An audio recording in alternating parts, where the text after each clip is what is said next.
Kau tidak mau tuan suami mengamuk dan kau dicekik lagi olehnya kan? Ucap Gea. Lestari masih ingat bagaimana saat itu Raka mengamuk dan mencekiknya, hingga ia memutuskan untuk pergi saja dan meninggalkan mereka di sana. Lestari juga berpikir jika ia harus menemui Gea saat sendiri saja, karena jika ada Gea di sisi Raka akan sangat sulit mendekatinya. Aku akan membalasmu Gea, lihat saja, gumam Lestari dalam hati. Setelah itu Lestari pergi meninggalkan mereka di sana diikuti oleh Bilar. Mereka bertiga melihat Lestari sangat marah saat pergi. Apa sih makanannya hingga ia keras kepala sekali, ucap Gea. Dasar memang sudah wataknya saja tidak tahu malu, ucap Bekti. Gea pun mengangguk. Aku mau ke toilet dulu sebentar, pamit Gea. Iya Nona, jawab Bekti. Jaga baik-baik suamiku ya.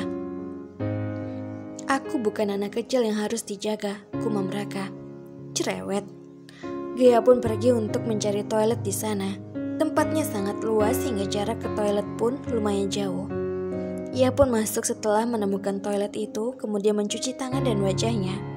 Setelah selesai, Gea bergegas keluar, namun tiba-tiba ada seseorang yang membekapnya hingga ia merasa sesak. Namun ia mencoba melawan saat ia terlepas dari orang itu. Kepala Gea terasa pusing karena sepertinya orang itu membekapnya dengan menggunakan obat bius. Kesadarannya mulai hilang, pandangannya pun mulai berkunang-kunang. Lalu Gea didorong dengan keras hingga terjatuh dan kepalanya terbentur. Wastafel, tangan kecilnya pun diinjak dengan keras hingga terluka. Ingin menjerit tapi tidak bisa. Gea merasa tidak berdaya hingga ia mulai kehilangan kesadarannya. Menjadi jalan keluar untuk Lestari. Kenapa istri kecilku itu lama sekali? Ucap Raka yang sudah mulai memakan makanannya karena ia sudah merasa lapar, begitupun dengan Bekti. Mungkin Nona sakit perut tuan, jawab Bekti sambil menyuapkan makanannya. Tapi kenapa perasaanku tidak tenang, ucap Raka. Kalau begitu tuan susul saja, mungkin Nona muda itu tersesat, ucap Bekti. Raka pun setuju dan segera pergi menyusul Gea ke kamar mandi. Namun karena Gea perempuan dan tidak mungkin Raka masuk ke sana dan dianggap pria mesum oleh perempuan lain yang sedang berada di toilet, maka dari itu Raka meminta seorang pelayan untuk mengecek orang yang ada di toilet itu. Pelayan itu pun masuk dan mulai mencari Gea, namun ia tidak menemukannya. Hingga ia bolak-balik mencari, namun pelayan itu tidak menemukannya. Namun ada satu ruangan di toilet itu yang dari tadi tidak terbuka seperti ruang yang lainnya. Pelayan itu pun mencoba mengetuk pintunya, namun tidak ada respon dari sana. Pelayan itu pun mencoba membukanya dan pintu itu terkunci. Pelayan itu mencoba membukanya lagi namun tidak bisa. Akhirnya ia keluar dan mencoba memberitahu Raka dan petugas hotel. Maaf tuan, di toilet ada salah satu ruangan yang terkunci. Tapi waktu saya mengetuk pintunya sama sekali tidak ada sautan. Saya curiga. Buka pintu itu, potong Raka. Dengan segera petugas hotel mencoba membuka pintu itu. Semua merasa aneh bagaimana pintu itu bisa terkunci dari dalam. Kecuali ada seseorang yang dengan sengaja menguncinya, karena toilet di sana memang memakai kunci biasa untuk menghindari kerusakan kunci dan membuat seseorang terkunci di dalam. Namun kunci itu sama sekali tidak ada di sana dan dengan segera para petugas membukanya. Namun saat pintu mulai terbuka, semua orang terkejut karena melihat seorang gadis kecil tergeletak pingsan dengan luka di tangan dan di kepalanya yang mengeluarkan darah. Raka tentu tahu siapa gadis kecil yang tergeletak tidak berdaya itu. Gea, panggil Raka dengan segera menghampiri Gea yang sudah tidak sadarkan diri. Betapa murkanya Raka saat melihat tubuh kecil itu mengalami beberapa luka di tangan dan di kepalanya. Siapa yang berani melakukan hal seperti ini? Geram Raka. Dengan segera Raka membopong tubuh Gea dan segera membawanya ke rumah sakit. Petugas hotel itu pun dengan segera memberitahu Bekti tentang Gea yang terluka. Dan Bekti pun hendak menyusul Raka, namun dicegah oleh petugas itu dan meminta Bekti untuk menyiapkan mobil untuk membawa Gea ke rumah sakit. Dengan segera Raka dan Bekti membawa Gea ke rumah sakit. Di mobil, siapa yang tega melakukan hal ini padanya? Gumam Raka yang mencoba memegang perlahan jari-jari kecil dari Gea yang penuh luka.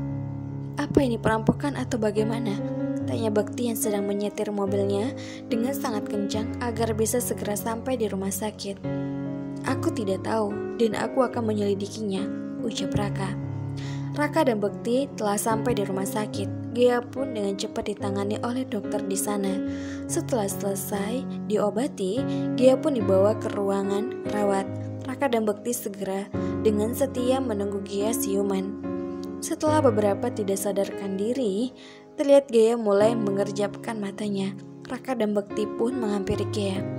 "Nona muda," panggil Bekti. Gea melihat ke arah Raka dan juga Bekti. "Di mana aku?" tanya Gea. "Rumah sakit, Nona," jawab Bekti. "Kau kenapa?" tanya Raka.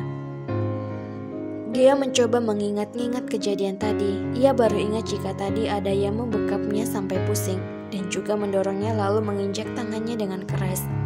Gea pun kemudian menceritakan semuanya pada Raka dan juga Bekti. "Kurang ajar," ucap Bekti dengan marah. Raka mengepalkan tangannya dengan erat. Ia berjanji akan mencari tahu siapa orang di balik semua ini. Bekti pun kemudian keluar dari ruang Raka dan pergi untuk mencari tahu lebih lanjut lagi tentang siapa yang menyerang Gea.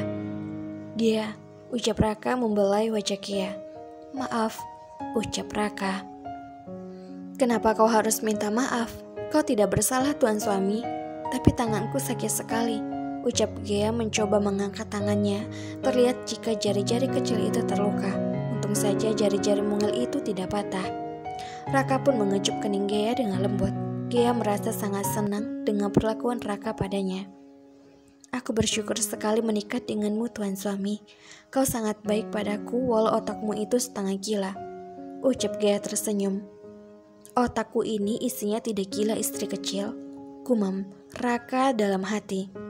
"Dan aku juga bersyukur walau kepalaku terbentur keras, tapi aku tidak mengalami anemia dan melupakan suami tampanku," ucap Gea lagi. Tidak salah jika julukannya memang gadis aneh. "Amnesia saja dia bilang anemia," gumam Raka. Hari ini Gea sudah diperbolehkan pulang. Itu juga karena Gea yang terus memaksa ingin pulang karena merasa tidak betah tinggal di rumah sakit. Halo novelers semuanya, gimana kabarnya? Semoga dalam keadaan sehat selalu ya. Gimana di daerah kalian, pada dingin gak? Pada inget gak sih bahwa cuaca bilang katanya bulan Ber itu tuh musim hujan. Nah, semoga di daerah kalian hujan juga ya, supaya sejuk. Di sini di rumah Mimin di Pekanbaru itu sejuk banget. Jadi jangan kemana-mana, tetap di channel Mimin. Jangan lupa subscribe, like, dan komen. Ditunggu terus.